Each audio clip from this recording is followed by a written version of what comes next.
we'll cover three things. Like, first of all, just the foundations of how we think about AI strategy at BOI.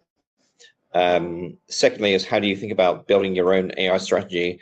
And then lastly, probably the most difficult part is like, how do you think about leading the transformation of that in itself?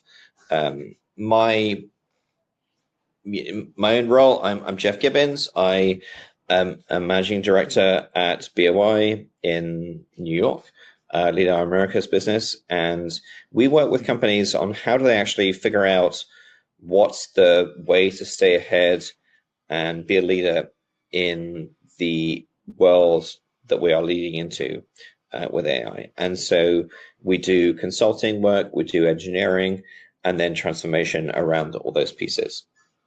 So I hope that I will be able to provide you with different stories and like practical examples of how this works in practice. Our world will become more autonomous. We're going to shift from a world that was analog, where we all used, papers and filing cabinets, to where we use cloud storage, to a world where we will actually be using autonomous infrastructure to make decisions and to access information and also think about the world in a new way. And so what we think that means at BOI is that we will have a world of autonomous assistants that will be working with individual consumers and customers and employees. We will have autonomous products that are figuring out what they should do, what features they should show to you or not, and the interfaces that will actually enable those. We also think that we will see, as I'm sure you've all heard of, the rise of autonomous agents that will be making decisions around what should I buy, what should I do in the next 3 hours, and actually working alongside humans in their work and in their life. And we also think that we will see the emergence of autonomous businesses. So maybe there will be businesses that will be unicorns that are 1 or 2 employees, maybe no employees. And so we think that all these things will come to pass.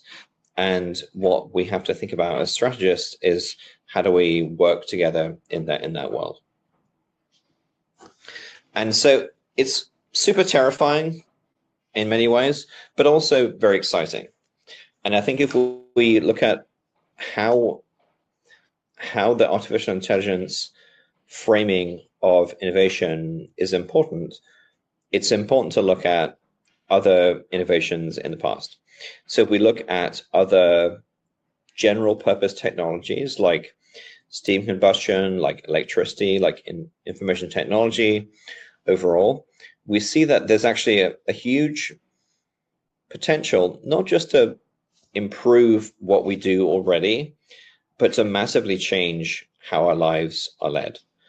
And this has happened at every stage of the way with these general purpose technologies.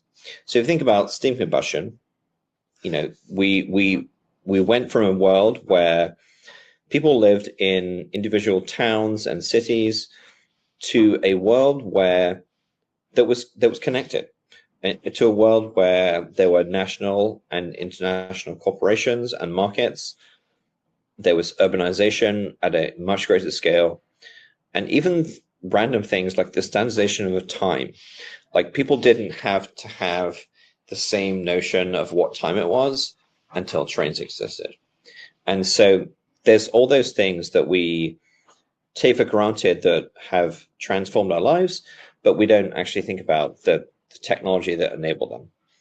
And the same thing exists with electricity and information technology. And we don't really know, I would say, what is going to be the impact of AI on our society. What we do know is that probably it will follow kind of the same format as other technologies. So the first move of AI and other technologies is that it will provide time and efficiency benefits. right? So it will be looking at how do you streamline operations, do the same things faster, cheaper, right? But like the same things. The next wave we see, and I think this is, true of most technologies, is, well, how do we do the same stuff but better? And so how can we move from just the cost efficiency piece to actually doing things better? The third wave is actually, how do you look at overall transformation? So if you imagine that you can do things faster, you can do things better, how could you do things in a different way that would be transformative to your business? And that's really where we see the major impact of other technologies, is when we start to look at waves 2 and 3. So a lot of companies, they will start with looking at wave 1, wave 2, and it's understandable why they would do that. But we would actually look at how do they transform towards the more like wave 3 efforts. So if you like take two examples, so steam combustion. So if you were to look at like the first steam train, it was, not great. I think actually like the first steam train that ran on a track killed somebody. It was not great. It was a very inefficient and unsafe technology. So what it started out doing was that it would help people to do the same things, whether it was like lugging coal around from point A to point B in a slightly better way. Then actually it started to look at like what new services and new things could be offered that were more reliable, and how can you offer more reliable services around the use of trains. And then the last system transformation was actually, how do you look at the overall transformation of industries and markets and cities overall from this train? So you would never have understood from looking at the first train that it was going to transform these things, but it did in the end. And so as you think about this, I would say it's interesting to talk about the market for beer in the US. So in the 19th century, there was a market for beer, which was basically based around individual companies that would, in Milwaukee, in St. Louis, in New York, in Boston, would produce for the local market. And one of the things that changed was the invention of the train and the refrigerated train. And so there was a transition from a market where you had people basically having a local style of beer in Milwaukee, in Chicago, wherever it might be, to a position where people would buy a national beer. And so this was all enabled by a single technology, which was the Anheuser-Busch beer cart, as you can see. And so this basically transformed the beer industry in the US. So Anheuser-Busch had a massive production scale in St. Louis. They were able to ship their beer refrigerated in these train cars all over the US, and they were able to basically obliterate the local competition.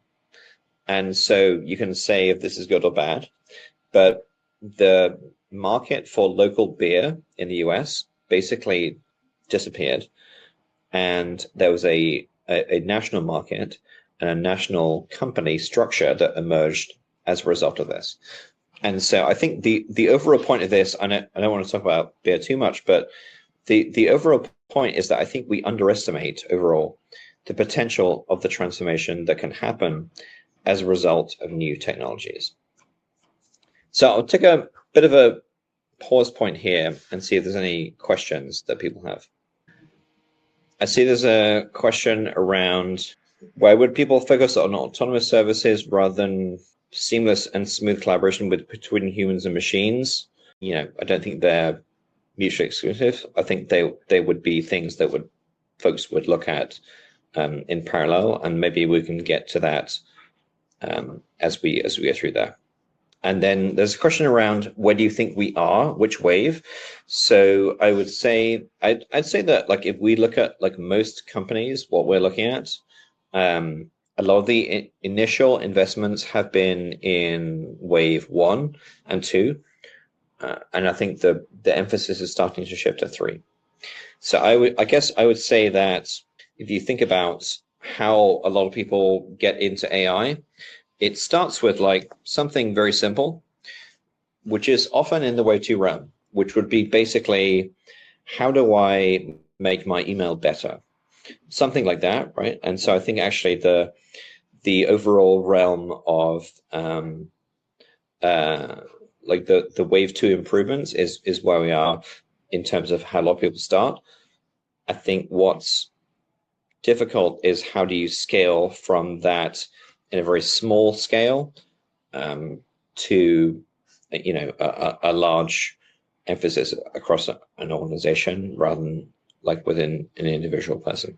In terms of how you think about building your AI strategy, I think the thing that we often see is that AI strategy often becomes just a list of ideas and a sum of use cases.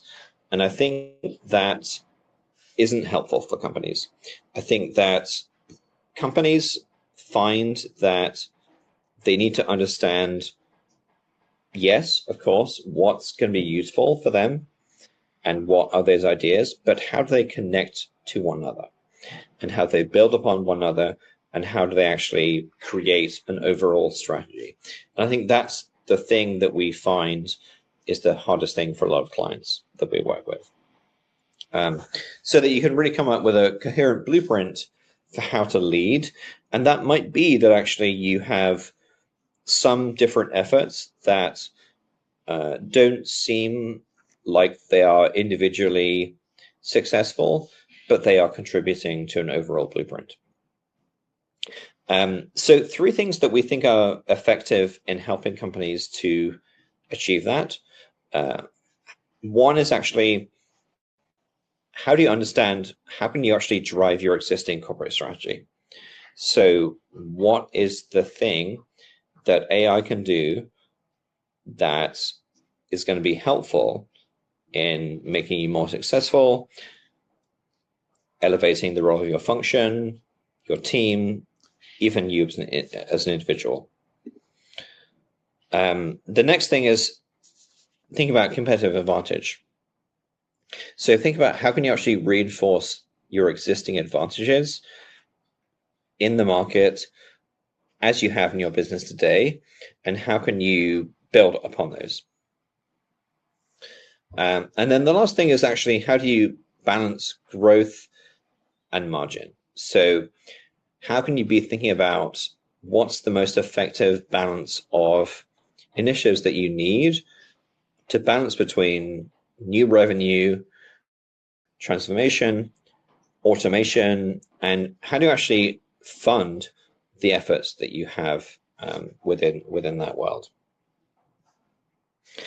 And so what we work with clients is this wave mapping approach that we have developed in terms of how to develop an AI strategy. So we look at different strategies across the 3 waves, as we've talked about. We look at how do we generate ideas for those? How do we prioritize those? But then how do we actually develop those into a real roadmap and an approach to take them forward? And so that comes down to a few things. The first thing is actually what we call stacking. So stacking is about identifying synergies, building blocks, and dependencies between different initiatives. So it might be, for example, that you have different initiatives that all actually rely on the same underlying data infrastructure. And so how can they build upon one another? And how can you think about the ways to roadmap that and prioritize that on the basis of that?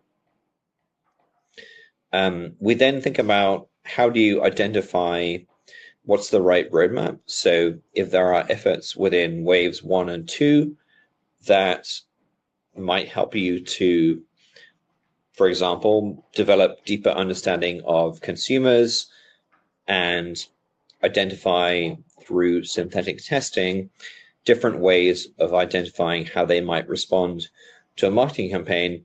How do you build upon that within a wave 3 application to identify ways in which they might more effectively buy your product? And so we work through this overall approach to identify ways in which you can figure out from the wave 1, 2, and 3 ideas what's the right staging, the stacking, the road mapping that makes sense for you. And then I would say that the last thing is that overall, piloting and implementation and enabling are incredibly important in terms of how you think about those.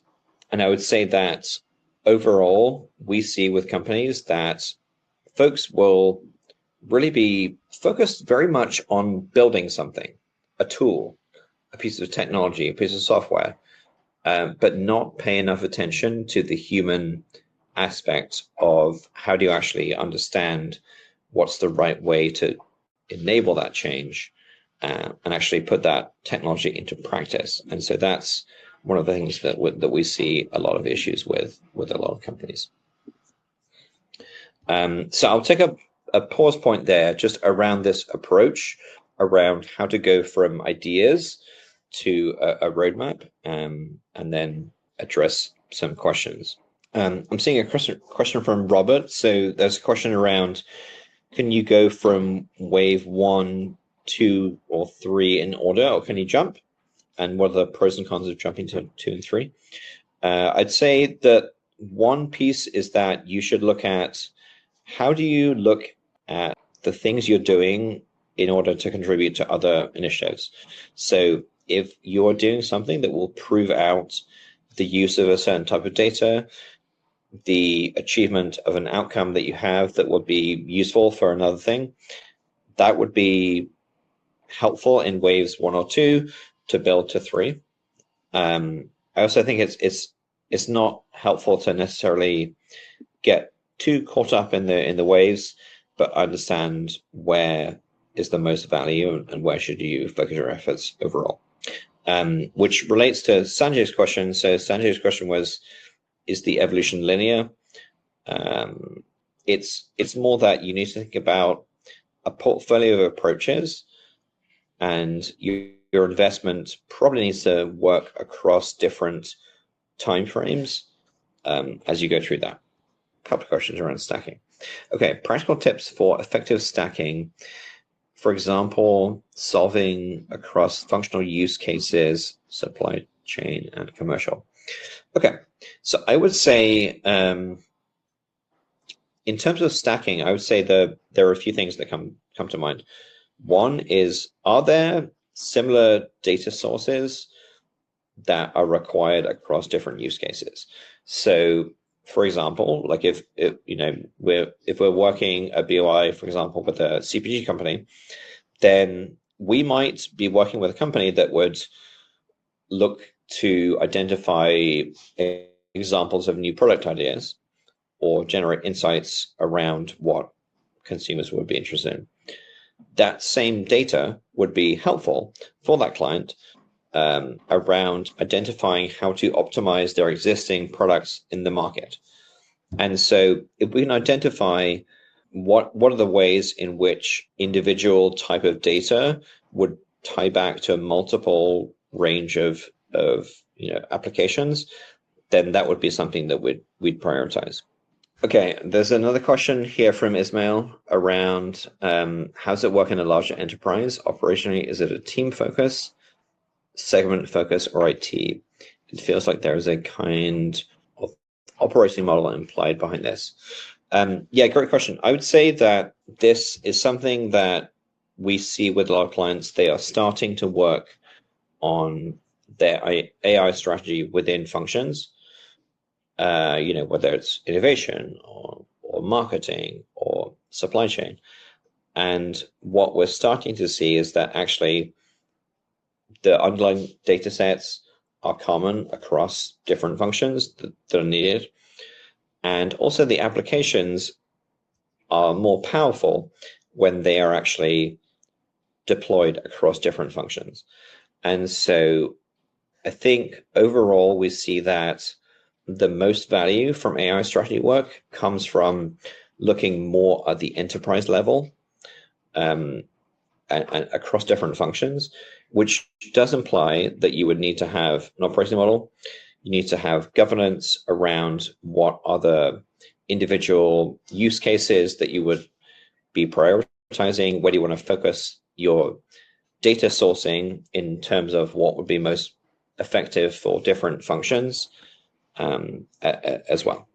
So to move forward to the last section, I think the overall piece is that I think what we see with clients is that adopting AI in itself will not lead to a competitive advantage. What we think will lead to that is the integration of the right tools, the right technology, but also the human and operational factors that actually make that technology useful. And so you have to have the right models. They will change. They will be different from now to 6 months from now to a year from now, hopefully. But also, how do you think about the right talent and capabilities? How do you think about the right workflows and operating model? And how do you think about the way in which you're actually able to innovate those things using AI as an active enabler of that innovation? And then lastly, how do you actually govern that overall process?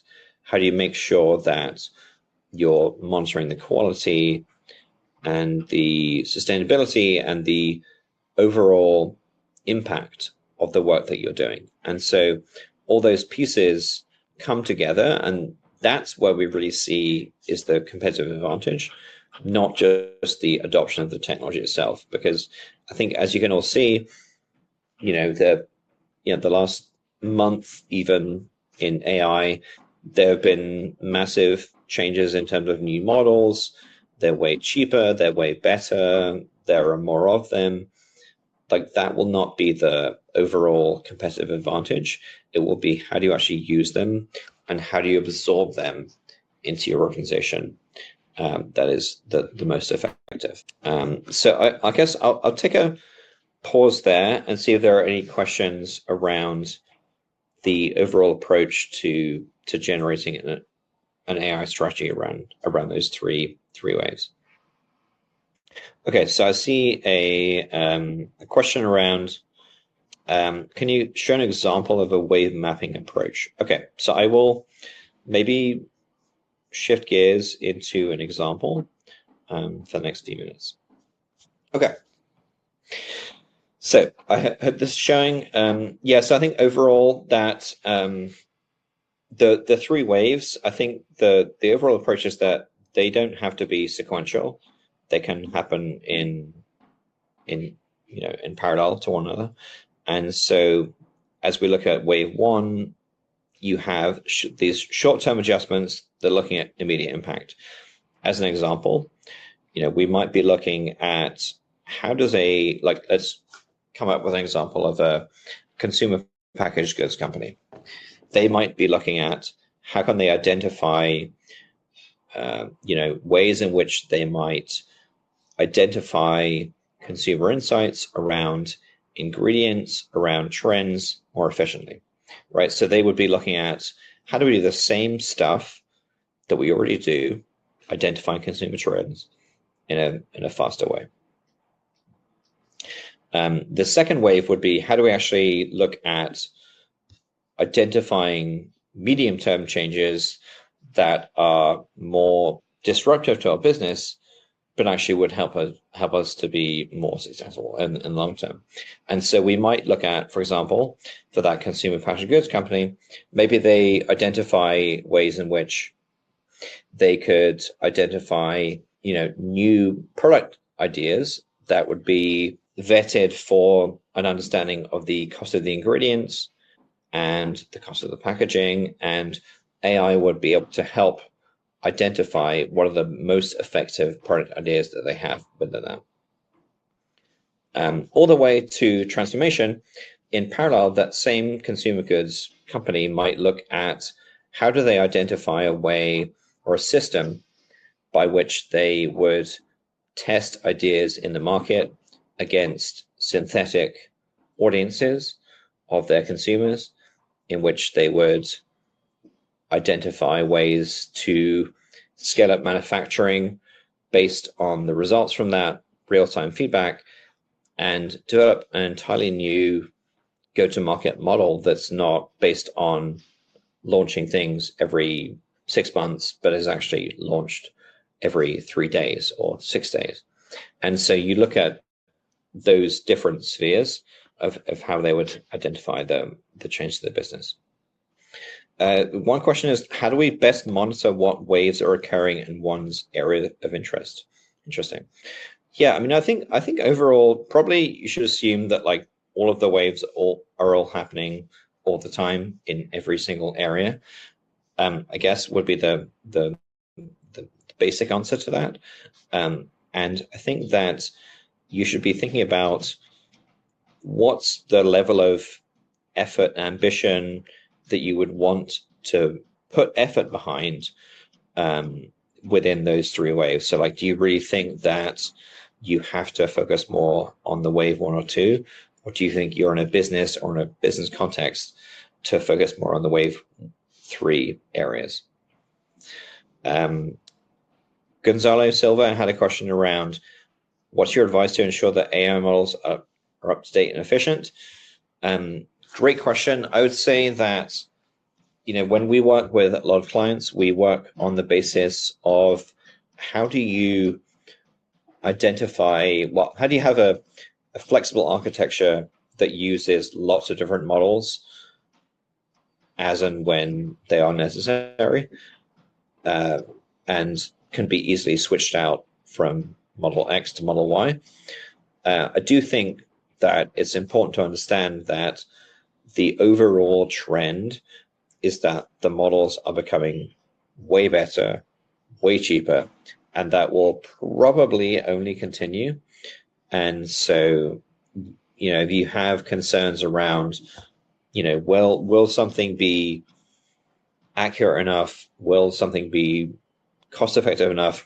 You could probably assume safely that the answer is yes in the future. And so how do you work from there backwards? So there's one more question around, what are the prerequisites for a company wanting to embark on these waves of transformation? I'll maybe share one more slide, if that's okay. So I think overall, as we think about the overall transformation process, the key challenge is that you have to match different clock speeds. You have AI itself is working in seconds, minutes, microseconds, whatever it might be.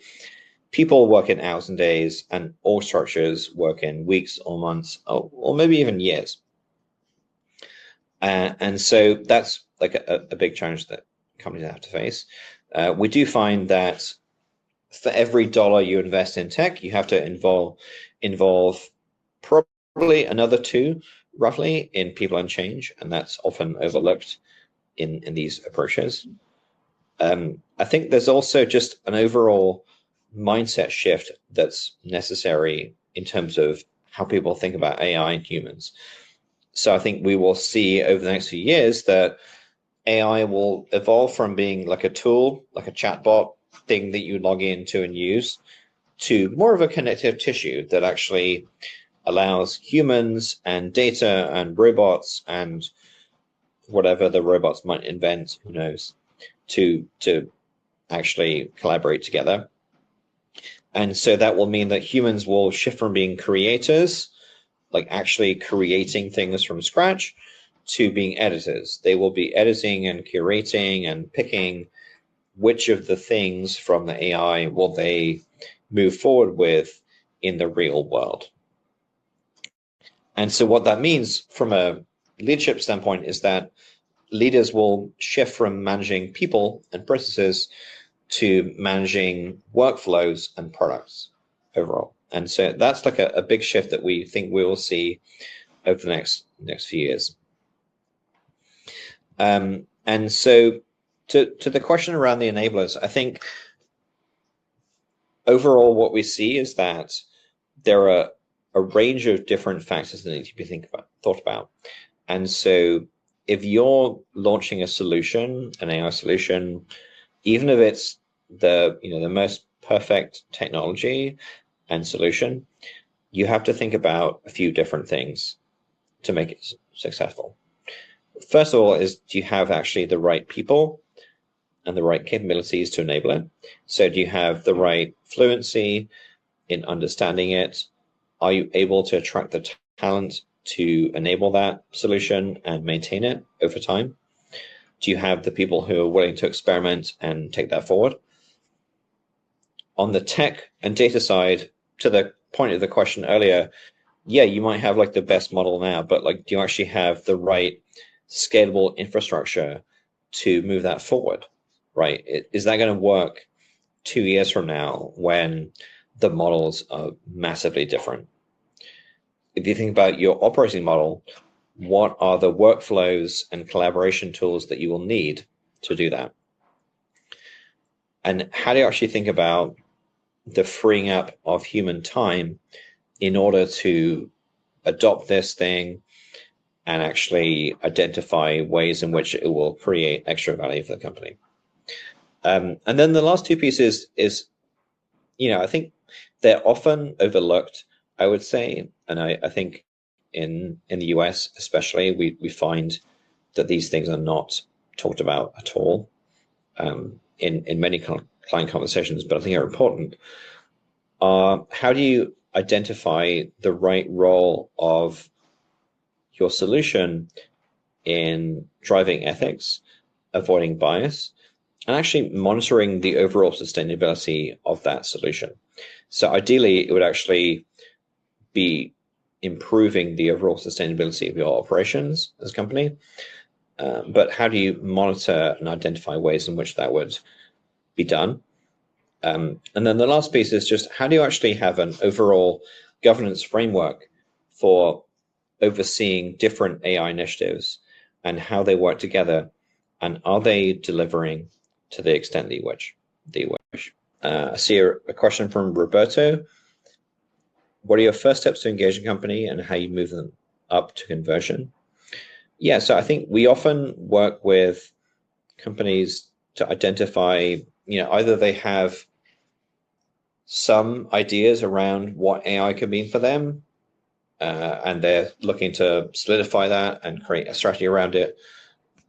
Other situations we encounter would be clients that have not got that strategy in place, but they are looking for the underpinnings of that. So like, how do they identify where the right place is to focus? How do they actually identify what they need from a data standpoint to be successful? So different starting points based on different companies.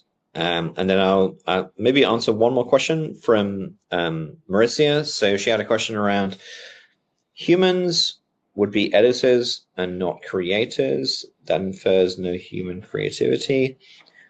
Curious to hear more about this comment. I would say